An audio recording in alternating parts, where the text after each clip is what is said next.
ప్రియులారా, చదివినటువంటి వచనములో దావీదు సుబుద్ధి కలిగి ప్రవర్తిస్తూ ఉన్నాడు.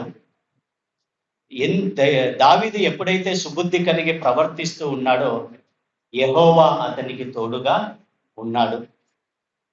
దావీదుకి దేవుడు తోడుగా ఉన్నందుకు రాజైనటువంటి సౌలు దావీదును చూసి భయపడుతూ ఉన్నాడు. ఇక్కడ విచిత్రం ఏమిటంటే, ఒక రాజు ఇంకొక రాజును చూసి భయపడాలి. ఒక రాజు అతని కన్నా బలమైన వ్యక్తిని చూసి భయపడాలి. అయితే ఇక్కడ గొర్రెల కాపరి అయినటువంటి దావీదుని చూసి రాజు అయినటువంటి సౌలు భయపడుతున్నట్టుగా మనం చూస్తున్నాం. దీనికి గల కారణం ఏమిటంటే, సౌలు యొక్క హృదయములో పాపం ఉంది. అతన్ని చంపివేయాలి అన్న పాపం ఉంది. నా సింహాసనాన్ని నేను దక్కించుకోవడానికి ఏమైనా చేయాలి అన్న పాపం ఉంది. గర్వము అతనిలో ఉంది. కాబట్టి ఎప్పుడైతే అతని హృదయములో మేలు లేదో, మంచితనము లేదో, మంచి వాళ్ళని చూసినప్పుడు తప్పకుండా తప్పు చేసిన వాళ్ళకి భయం అవుతుంది. వాడు రాజు అయి ఉండొచ్చు, పెద్ద అధికారి అయి ఉండొచ్చు, ఎంతటి యొక్క రాజకారిని కూడా అయి ఉండొచ్చు. నీ తప్పే నిన్ను భయపడుతుంది. నీలో ఉన్నటువంటి లోపము, నీలో ఉన్నటువంటి పాపమే నిన్ను భయపడుతుంది. కానీ ఇతరులు భయపెట్టాల్సినటువంటి అవసరత లేదు.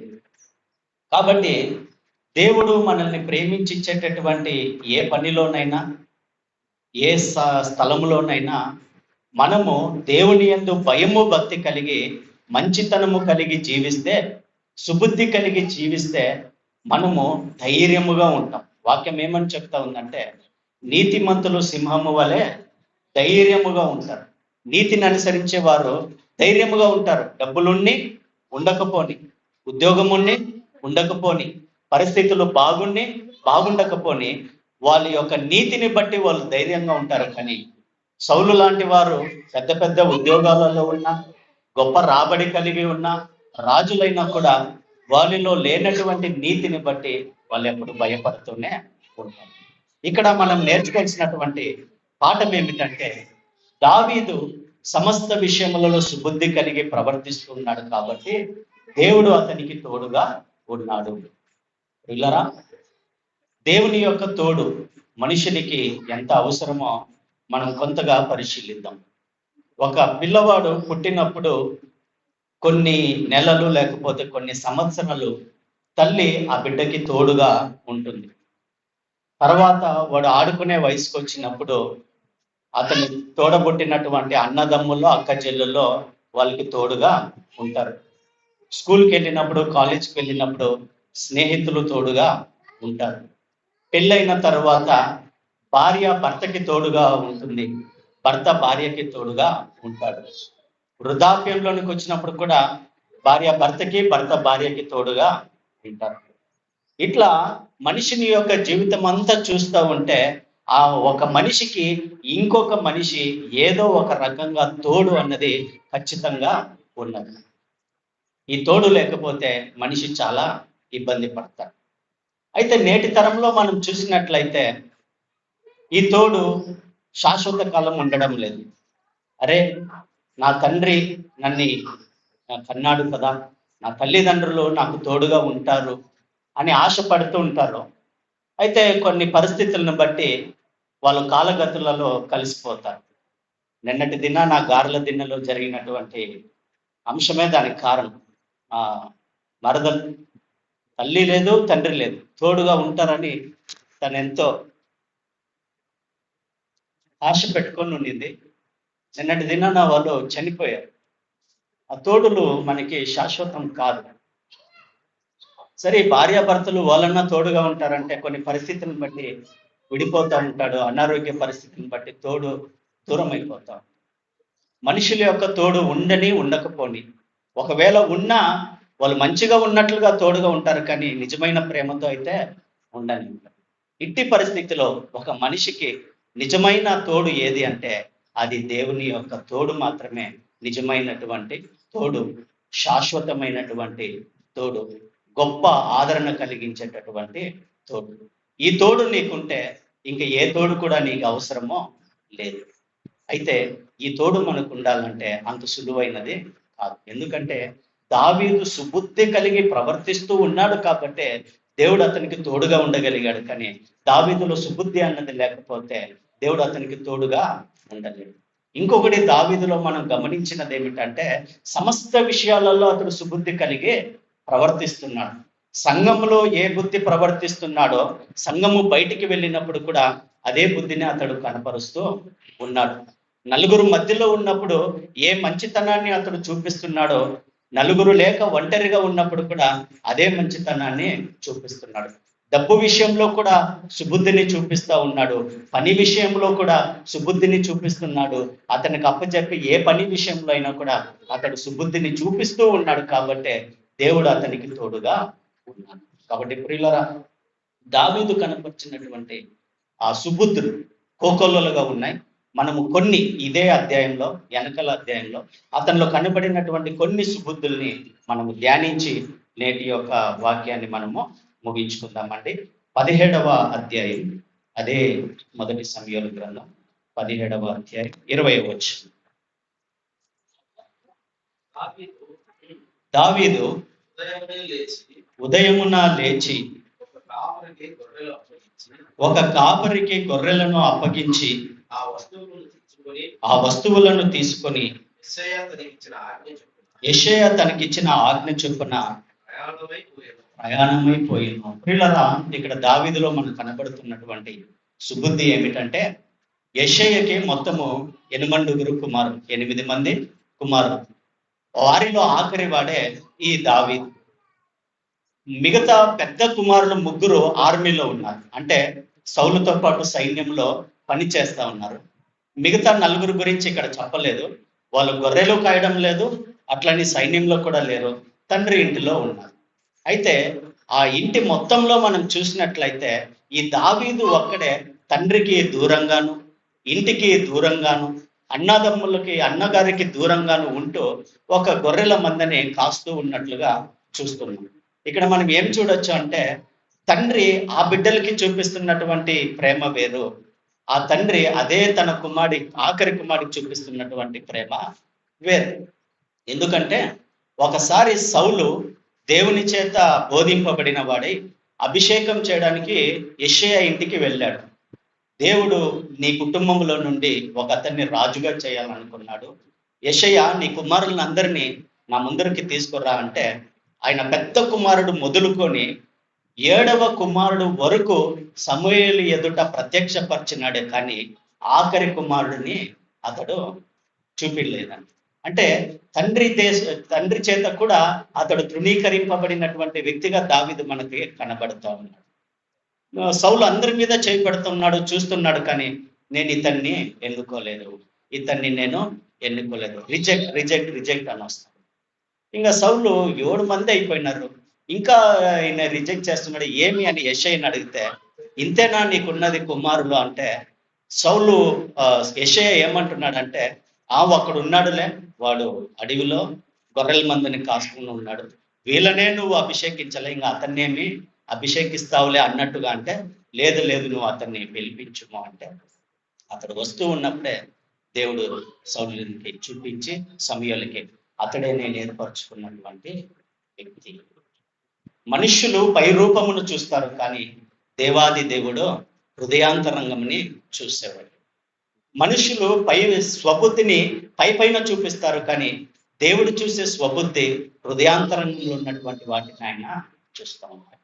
ఇట్లా దావీదులో ఉన్నటువంటి సుబుద్ధి ఏమిటంటే, ఈ దావీదు దగ్గరికి యెషయా వచ్చి, ఒరేయ్, నీకి కొన్ని వంటకములు మీ అన్నగారి కొరకు నేను సిద్ధపరిచి ఉన్నా, నువ్వు వెళ్ళి వాటిని మీ అన్నగారికి ఇచ్చేసి రా అన్నప్పుడు దావీదు చెప్పాల్సినటువంటి మాట ఏమిటంటే, నా పని నాకుంది, మిగతా వాళ్ళు 4 ఊరుకనే ఉన్నారు కదా, నువ్వు వాళ్ళకి ఆ పని అప్పచెప్పచ్చు కదా అని అనలేదు. ఎందుకంటే ఇతడు మరుసటి దినాన ఉదయమున లేచి వేరే కాపరిని వెతుక్కొని అతన్ని పిలుచుకొని పోయి గొర్రెలను అతనికి అప్పచెప్పినట్లే ఉంది, కానీ అతని అన్నగారికి అప్పచెప్పినట్టుగా లేదు.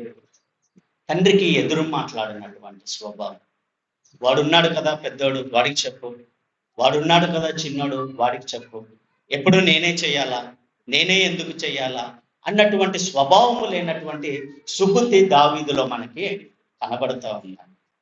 ఆ స్వబుద్ధి అతడు ఎట్లా కనపరచాడంటే, ఉదయమున లేచి ఒక కాపరికి పెట్టి ఆ కాపరిని పిలుచుకొని వచ్చి గొర్రెలన్నిటిని లెక్క పెట్టి, ఇదిగో ఇన్ని గొర్రెలు ఉన్నాయి, ఇదో వీటిని నీకే అప్పచెప్తా ఉన్నాను, నేను మరలా ఆ పనిని ముగించుకొని వారం తర్వాత వస్తా, అదే లెక్కను నాకే అప్పచెప్పాలి.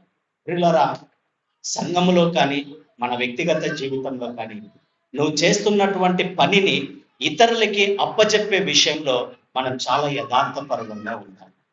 దేవుడు నిన్ను ప్రేమించి ఒక సంఘములో పెద్దగానో లేకపోతే కాపరిగానో ఒక సంఘ పరిచారకుడిగానో నియమించినప్పుడు ఆ గొర్రెలు నీకు అప్పచెప్పబడ్డాయి. వాక్యము చేత, ప్రార్థన చేత, నీ వ్యక్తిగత జీవితము ద్వారా వాళ్ళని నువ్వు బలపరుచుకుంటూ ఉండాలి. ఏదైనా ఒక సమస్య వస్తే ఆ గొర్రెలని న్యాయబద్ధంగా ఇతరులకి అప్పచెప్పి నువ్వు బయట అడుగు వేయాలి. కానీ గొర్రెలు చెల్లా చెదరైపోతే నాకేంటి అన్నట్టుగా నువ్వు బయటికి వెళ్ళిపోతే అది దేవునికి ఇష్టమైనటువంటి బుద్ధి కానే కాదు. దావీదులో ఉన్న సుబుద్ధి ఏమిటంటే, అతడికి అప్పచెప్పబడినటువంటి గొర్రెల విషయంలో ఇతరుల్ని పిలిచి వాటిని అప్పచెప్పి తన తండ్రి చెప్పినటువంటి పనికి విధేయత చూపించి ఆ పనిలో ముందుకు సాగినట్లుగా మనము చూస్తాము. ఇలా దేవుడు మనల్ని ప్రేమించినటువంటి ఏ పని అయినా కూడా, ప్రసంగి గ్రంథంలో ఏమనుందంటే, చేయుటకు నీ చేతికి వచ్చిన ఏ పనినైనా కూడా శక్తి లోపం లేకుండా చెయ్యాలి. ఏ పని అయినా కూడా, అది మందిరంలో నీకు ఇవ్వబడిన పని అవ్వచ్చు, లేకపోతే బయట నీకు ఇవ్వబడినటువంటి ఉద్యోగము కావచ్చు, లేకపోతే కుటుంబంలో నీకు ఇవ్వబడినటువంటి ఏ పనులైనా కావచ్చు.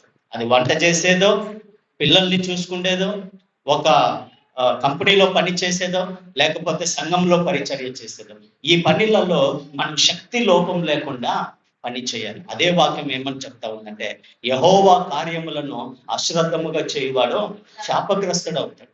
ఆయన పనుల్ని మనం చేసేటప్పుడు అశ్రద్ధతో చూపకుండా బహుశ్రద్ధముగా చేసేవారుగా ఉండాలి.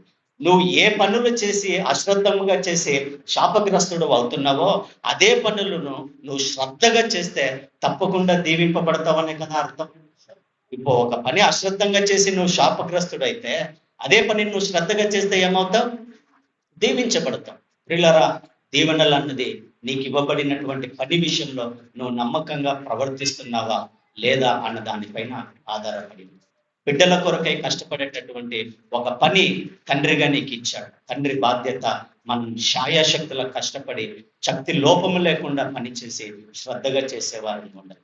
తల్లిగా బిడ్డల్ని చూసుకుంటూ 3 పూట్ల వాళ్ళకి చక్కగా వండి పెట్టి వాళ్ళని చక్కగా చూసుకునే పని నీకు ఇవ్వబడింది. దానిని మనం మనస్ఫూర్తిగా శక్తి లోపం లేకుండా చేస్తే ఆ పనిని తండ్రి దేవుడు మెచ్చుకునేవాడుగా ఉంది.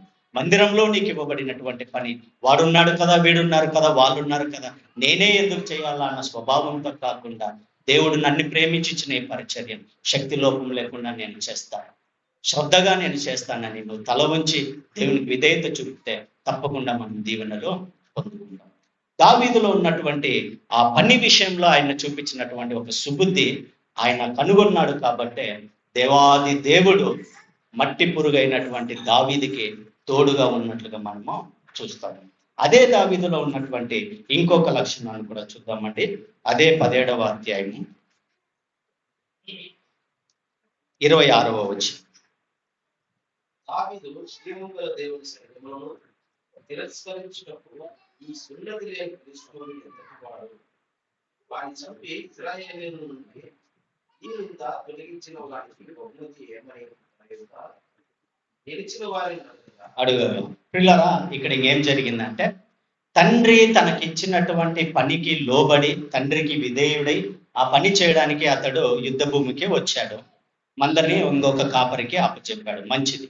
ఇక్కడ జరుగుతున్నటువంటి విషయం ఏమిటంటే, అప్పటికే ఇజ్రాయేలు సైన్యములు యుద్ధం చేయడానికి వెళ్ళి 40 రోజులకు పైగా అయిపోయింది. ఈ 40 రోజుల నుండి ఒక ప్రోగ్రాం జరుగుతూ ఉంది అక్కడ. ఏమంటే, ఉదయమున ఒక 9 గంటలకి గొల్యాతు వస్తాడు. ఎక్కడి నుంచి? ఫిలిస్తీన్ల సైన్యంలో నుండి గొల్యాతు వస్తాడు. అటువైపు ఏమో ఫిలిస్తీన్ల సైన్యం ఉంది, ఇటువైపు ఏమో ఇజ్రాయేలీయుల సైన్యం ఉంది, మధ్యలో ఒక పెద్ద లోయ ఉంది. ఉదయమున 9 గంటలకు వచ్చి ఏమంటాడంటే, ఒరేయ్, మీరు నాతో యుద్ధం చేసి నన్ను గెలవలేరు, మీ దేవుడు నా చేతిలో నుండి మిమ్మల్ని రక్షించలేరు. ఊరకనే ఎందుకు? మీలో ఒక్కడు వచ్చి నాతో పోట్లాడండి, ఇద్దరము పోట్లాడుకుందాం. నేను గెలిస్తే మేమంతా మీకు దాసులం అవుతాం, ఆ మీరు గెలిస్తే మేము మీకే దాసులం అవుతాం అని చెప్తా ఉన్నాడు. కానీ 40 రోజుల నుండి ఒకరు ఇటువైపు పోలే, అటువైపు నుంచి ఇటువైపుకి ఒకరు కూడా రాలేదు. అయితే దావీదు ఆ సైన్యానికి దగ్గరికి పోయినప్పుడు వినపడినటువంటి శబ్దం ఏమిటంటే, జయము జయము అని అరుస్తూ ఏం చేస్తున్నారంటే వాళ్ళు ముందుకు కేకలు వేస్తూ సాగుతా ఉన్నారు. జయము అని అరిస్తే వాళ్ళ యొక్క యుద్ధ భూమిలో ఏముండాలి? జయం ఉండాలి. అయితే ఆ గొలియాతు వచ్చిన వెంటనే సౌలు మొదలుకొని అందరూ ఏమైపోతున్నారంట? భయ భీతులు అయిపోతా ఉన్నారు. నోటితోనేమో జయము జయము అంటున్నారు, జయమునిచ్చు దేవునికి స్తోత్రము అంటున్నారు, కీర్తనలేమో గొప్పగా పాడుతున్నారు. కానీ ఆ యొక్క భక్తి జీవితాన్ని వాళ్ళ యొక్క నిజ జీవితంలో వాళ్ళు కనపరచలేనటువంటి స్థితి. పాటలు బాగా పాడుతూ ఉన్నారు. గొలియాతు వచ్చిన వెంటనే వాళ్ళు ఏమైపోతున్నారంటే పిన్ డ్రాప్ సైలెంట్ అయిపోతున్నాడు. వాడు ఏమేమి చెప్పాలో అవన్నీ చెప్పినంత వరకు వీళ్ళు సైలెంట్గా ఉంటారు. మరలా గొలియాతు వెళ్ళిపోయిన తర్వాత మరలా జయము జయము అంటా ఉన్నారు. నేటి తరంలో కూడా క్రైస్తవ జీవితంలో ఇలాంటి వారు వాక్యాలన్నిటినీ చక్కగా ధ్యానిస్తారు, పాటలన్నిటినీ చక్కగా పాడతారు. ఆ సమస్య నీ జీవితంలోనికి ప్రవేశించినప్పుడు సౌలు వలె భయభీతులం అయిపోతుంది, ఇజ్రాయేలు సైనికుల వలె భయభీతులం అయిపోతుంది. యోబు గ్రంథంలో ఏమనుందంటే, నీ భక్తి నీకు ధైర్యమో పుట్టింపదా. శ్రమ కాలములో నువ్వు చేసిన భక్తి నీకు ధైర్యం పుట్టించకపోతే ఇంకా ఆ భక్తి ఎందుకు చేయాలండి? ఇబ్బందులలో, అనారోగ్య పరిస్థితులలో, శ్రమ కాలములో నీ భక్తి నీకు ధైర్యం పుట్టించకపోతే ఇంకెందుకు నువ్వు దేవుని బిడ్డగా ఉండడమో, ఆయన్ని నువ్వు స్తుతించడం అన్నట్టుగా వీళ్ళు 40 రోజుల నుండి జయము అంటున్నారు, కానీ యుద్ధము చేసింది లేదు, వాళ్ళు ఓడింది లేదు, వీళ్ళు గెలిచింది లేదు, వీళ్ళు ఓడింది లేదు, వాళ్ళు గెలిచింది కూడా లేదు. అయితే ఆ మాటలు విన్నటువంటి దావీదులో ఏం పుట్టుకొచ్చిందండి? పౌరుషము పుట్టుకొచ్చి, కేవలం సున్నిత లేని ఈ ఫిలిష్తీయుడు జీవము కలిగినటువంటి సైన్యమును తిరస్కరించుటకు వాడు ఎంతటి వాడు. పిల్లరా, మనం ఆరాధించుచున్నటువంటి దేవుడు జీవము కలిగినటువంటి దేవుడు. మాట్లాడని రాయో, చెట్టో, పుట్టో, లేకపోతే ఇంకొకటి కానే కాదు. ఆయనలో ఏ విధంగా జీవం ఉన్నదో ఆయన ఆరాధించే మనలో కూడా జీవం ఉండాలి. నీ ప్రార్థనలో జీవం ఉండాలి, నీ యొక్క వాక్యంలో జీవం ఉండాలి, నీ భక్తిలో జీవం ఉండాలి, నీ యొక్క నడకలో జీవం ఉండాలి. నా తండ్రి ఉన్నాడు, ఆయన చూసుకుంటాడు, ఆయన పరిశుద్ధుడు, ఆయన జీవము కలిగినటువంటి దేవుడు అన్న ధైర్యముతో మన భక్తి జీవితంలో మనం ముందుకు అడుగులు వేసేవారముగా ఉన్నాం. అట్లా కాకుండా నీ భక్తే నీకు ధైర్యంగా ఉండకపోతే ఇంకా ఆ భక్తి ఎన్నేళ్ళు చేసినా కూడా ప్రయోజనం లేదు. 40 రోజులు కాదు కదా, దావీదు పోకపోయి ఉంటే ఇంకా ఒక 40 రోజులు వాళ్ళు అట్లే ఉండిపోయి ఉండేవాళ్ళు. అయితే దావీదు ఏమన్నాడంటే, జీవము కలిగిన దేవుని తిరస్కరించుటకు వాడు ఎంతటి వాడు. ఈ మాట వాళ్ళు విని వాళ్ళు విని వాళ్ళు విని వాళ్ళు విని వాళ్ళు విని ఆఖరికి ఎవరి చెవులో పడింది? సౌలు చెవులో పడింది. ఆఫ్టర్ 40 days, 40 రోజుల తర్వాత ఇటువైపు నుంచి ఒక మాట అటువైపుకి వెళ్తా ఉంది. ఎన్ని రోజులు గొలియాతు చెప్పిన మాటలే ఇటువైపు వాళ్ళు విన్నారు, కానీ ఫస్ట్ టైం ఇటువైపు నుండి ఒక శత్రువుని ఎదిరించినటువంటి మాట ఆ రోజు వాళ్ళు విన్నారండి. అందుకు సౌలు ఆశ్చర్యపడి, వాడు గొలియాతునే ఎదిరించినాడు అంటే, గొలియాతునే అంతటి మాట అన్నాడు అంటే, వాడు గొలియాతు కన్నా కొంచెం పొడవై ఉంటాడు, బలవంతుడై ఉంటాడు, వాడిని పిలిపించండి అని చూస్తే, దావీదుని సౌలు దగ్గర తీసుకొని వచ్చినప్పుడు సౌలు అతన్ని చూసినప్పుడు దావీదు బాలుడుగా ఉన్నాడు. అంత మాత్రమే కాదు, అతన్ని వీడు బలంగా దావీదు ధైర్యం తెచ్చుకొని పోవాలనుకున్నా కూడా సౌలు బలహీనపరుస్తున్నాడు. ఏమనంటే, వాడు చిన్నప్పటి నుంచే యుద్ధం చేసేవాడు, వాడు యుద్ధ ప్రావీణుడు, నువ్వు బాలుడివి, నువ్వు పోయి వాడిని జయించలేవు అంటాడు. అప్పుడు దావీదు చెప్పినటువంటి సాక్ష్యము ఎంత గొప్పగా ఉంది తెలుసానండి. అట్లా అనొద్దండి రాజా, నేను అరణ్యంలో నా గొర్రెలను కాచుకుంటూ ఉన్నప్పుడు ఒకప్పుడు ఎలుగుబంటి వచ్చింది. ఎలుగుబంటి వచ్చి నా మందలోని ఒక గొర్రెను తీసుకెళ్తా ఉంటే నేను పరిగెత్తుకొని పోయి ఆ ఎలుగుబంటి చేతిలో ఉన్నటువంటి గొర్రెను నేను కాపాడుకున్నాను. ఎలుగుబంటి యొక్క పట్టు నుండి విడిపింపబడడం అంత సామాన్యం కాదు. అయితే దావీదు తనకు అప్పచెప్పబడినటువంటి గొర్రెల విషయంలో ఎంత నమ్మకంగా ఉన్నాడంటే ప్రాణానికి తెగించి ఆ వెలుగుబంటి చేతిలో ఉన్నటువంటి గొర్రెను రక్షించుకోవడానికి అతడు ప్రయాసపడ్డాడు. ఇంకొకసారి సింహము వచ్చి ఇంకొక గొర్రెని తన నోటన పట్టుకొని పోతుంటే పరిగెత్తుకొని పోయి సింహము మీద పడి ఆ యొక్క సింహం యొక్క నోరుని చీల్చి ఆ గొర్రెను అతడు రక్షించుకున్నాడు.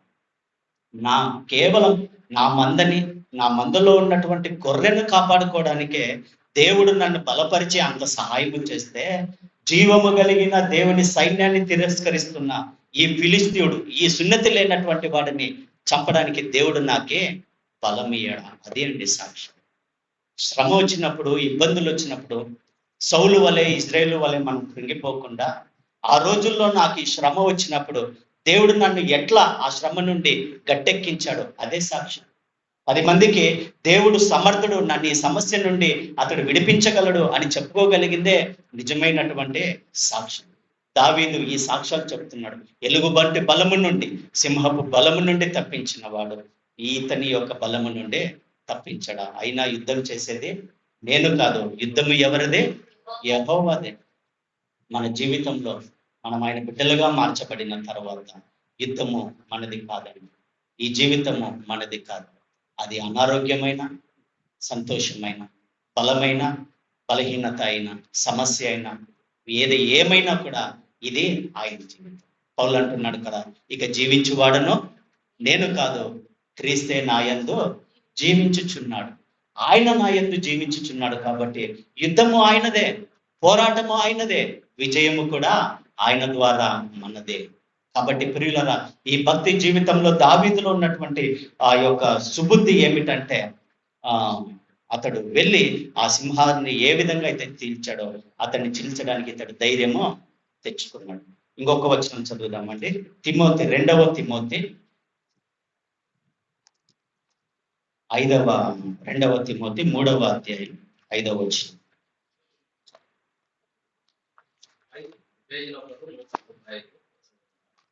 పైకి భక్తి గల వారి వలె ఉంది, దాని శక్తిని ఆశ్రయించేది. ఎట్లా అంట? పైకి ఎట్లున్నారండి వాళ్ళు? పైకి భక్తి పరులే, పైకి షడ్రకు, మెషకు, అబేద్నెగోలే, పైకి దానియేలే. అయితే అగ్నిగుండం వస్తే వాళ్ళు ఆ శక్తిని ఆశ్రయించారు. పైకి భక్తి గల వారి వలె ఉన్నారు, కానీ దేవుడు అనుగ్రహించే శక్తిని ఆశ్రయించని క్రైస్తవ తరం నేటి తరంలో కోకొల్లలు కలిగిందండి. అట్టి వారిని బట్టి దేవుడు ఆనందించడు. కానీ దావీదు వలె సమస్య ఎంతటిదైనా, శత్రువు ఎంతటి వాడైనా దేవుని మీద ఆధారపడి ఆయన ఉన్నాడు, ఆయన చూసుకుంటాడు అన్న నమ్మకంతో, ధైర్యంతో ముందడుగులు వేసేటటువంటి వారిని బట్టే దేవుడు విజయాన్ని ఇవ్వగలడు. గొల్లియాతును చంపడం దేవునికి కష్టమా అండి? కష్టం కాదు. అయితే 40 రోజులు ఆయన ఎందుకు మౌనంగా ఉన్నాడు? దావీదు వలె ముందడుగేశాడు, ఒక్కడు లేడు. ఆయన సహాయం చేయడానికి సమర్థుడే. విశ్వాసంతో ముందడుగులు వేయడానికి మనము రెడీగా లేము. ఆయన సహాయం చేసి యుద్ధం మందు, లేకపోతే పెద్ద పెద్ద శ్రమల యందు విడుదల కలిగించడానికి ఆయన సమర్థుడే. అయితే దావీదు వలె మనం నమ్మకంగా, ధైర్యంగా ప్రభుణ్ణి మనం ఆనుకొని ముందడుగులు వేయడానికి మనం సిద్ధంగా లేము. అట్లా ఉన్నన్ని రోజులు, 40 రోజులు కాదు కదా, 40 ఏళ్ళైనా కూడా దేవుని యొక్క ఆశ్చర్య కార్యాలని మన జీవితంలో ఎప్పుడు కూడా మనం గురించి చూడాలి. దావీదులో ఉన్నటువంటి ఇంకొక సుబుద్ధి ఏమిటంటే, అతని బలాన్ని నమ్ముకోకుండా, అతని శక్తిని నమ్ముకోకుండా, అతడు వెంబడిస్తున్న, ఆరాధిస్తున్న దేవుని బలాన్ని నమ్ముకొని, దేవుని శక్తిని నమ్ముకొని అతడి జీవితాన్ని కొనసాగించేవాడుగా ఉన్నాడు. కాబట్టి గొల్లియాతు మీద అంత గొప్ప విజయాన్ని అతడు సాధించగలిగాడు. మంచిది ప్రియులారా, సమయం అవుతా ఉంది కాబట్టి ఎక్కువగా పాఠం ధ్యానించడానికి వీలు లేదు. కాబట్టి ఇంకా కొద్దిగా మేము వాక్యమును ధ్యానించి అలాగ ముందుకే సాగిపోదాం. ఈ విధంగా దావీదు అనేక విషయాలలో సుబుద్ధి కలిగి ప్రవర్తిస్తూ ఉన్నాడు. కాబట్టి తండ్రి అయినటువంటి దేవుడు ఆయనకి తోడుగా ఉన్నాడు. తండ్రి అయినటువంటి దేవుడు దావీదుకి తోడుగా ఉన్నాడు కాబట్టే దావీదు సుబుద్ధి కలిగి ప్రవర్తింపగలుగుతున్నాడు. అర్థమవుందా? ఈయన సుబుద్ధి కలిగి ప్రవర్తించాడు, దేవుడు తోడుగా ఉన్నాడు. దేవుడు తోడుగా ఉన్నాడు కాబట్టే దావీదు సుబుద్ధి కలిగి ప్రవర్తింపగలుగుతున్నాడు. కాబట్టి ప్రియులారా, దేవుడు మనకి తోడుగా ఉండాలని ఆయన ఆశపడుతున్నటువంటి, అందుకే ఆయన ఇమ్మానుయేలు దేవుడుగా ఈ లోకంలో అర్థించాడు. ఇమ్మానుయేలు అనే మాటకు అర్థం ఏమండి? దేవుడు మనకి తోడని అర్థం.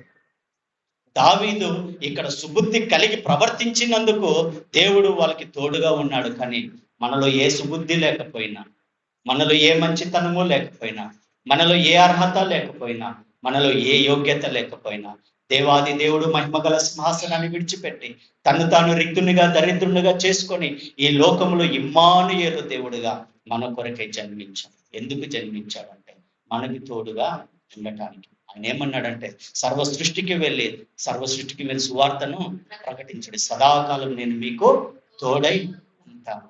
పిల్లరా, ఆయన మనకి తోడుగా ఉండటానికి ఇష్టపడుతున్నటువంటి దేవుడు. అపోస్తుల కార్యములు 18వ అధ్యాయం 10వ వచనం. అపోస్తుల కార్యం 18వ అధ్యాయం 10వ వచనం.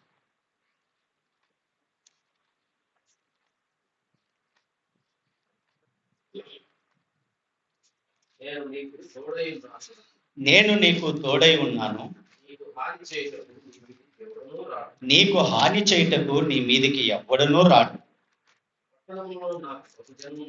ఈ పట్టణంలో నాకు బహుజనము ఉన్నదని పౌలుతో చెప్పగా. ఎంత మంచి మాట అండి. 18:10లో ఏమనుంది? నేను నీకు తోడై ఉన్నాను. దేవాది దేవుడు మనకి ఎందుకు తోడుగా ఉన్నాడండి? ఈ పట్టణంలో నాకు బహుజనము ఉన్నది. నివసిస్తున్నటువంటి నీ ఇంటి పరిసరాల్లో ఆయన జనము బహు ఎక్కువగా ఉన్నారు. నువ్వు నివసిస్తున్నటువంటి నీ గ్రామంలో ఆయన కొరకు ఏర్పరచబడిన జనులు బహుగా ఉన్నారు.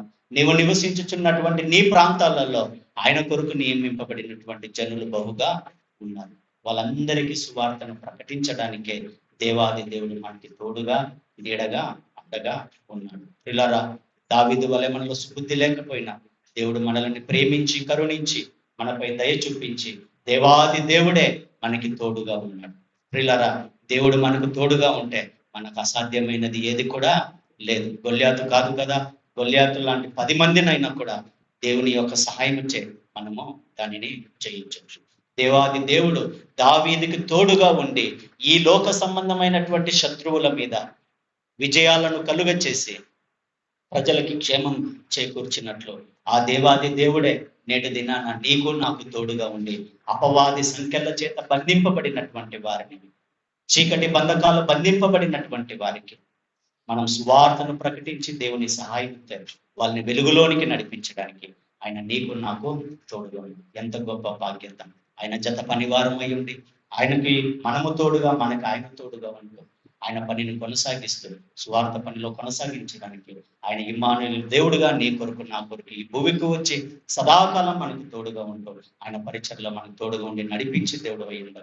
మన జీవితంలో మన వ్యక్తిగత అవసరాలకు కాకుండా దేవుని పని కొరకు, దేవుని మహిమ కొరకు ఆయన తోడుని మనము సద్వినియోగం చేసుకొని ఆయన రాజ్యం కట్టడానికి మనం ముందడుగులు వేద్దాం. అట్టి కృప దేవుడు మనందరికీ అనుగ్రహించును గాక.